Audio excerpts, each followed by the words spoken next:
وسارعوا إلى مغفرة من ربكم وجنة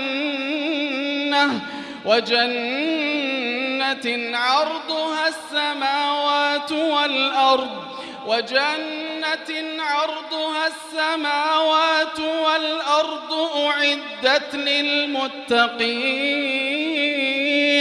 الذين ينفقون في السراء والضراء والكاظمين الغيظ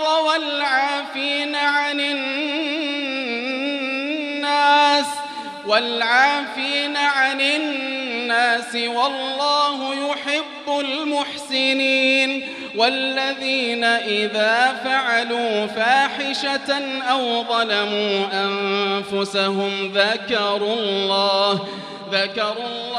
فاستغفروا لذنوبهم ومن يغفر الذنوب إلا الله ولم يصروا على ما فعلوا وهم يعلمون أولئك جزاؤهم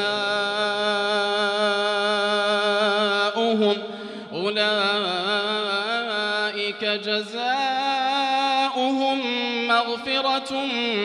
من ربهم وجنات تجري من تحتها الأنهار خالدين فيها ونعم أجر العاملين قد خلت من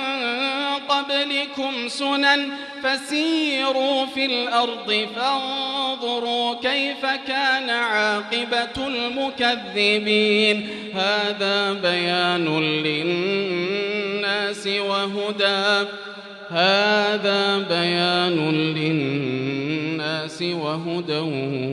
وموعظة للمتقين.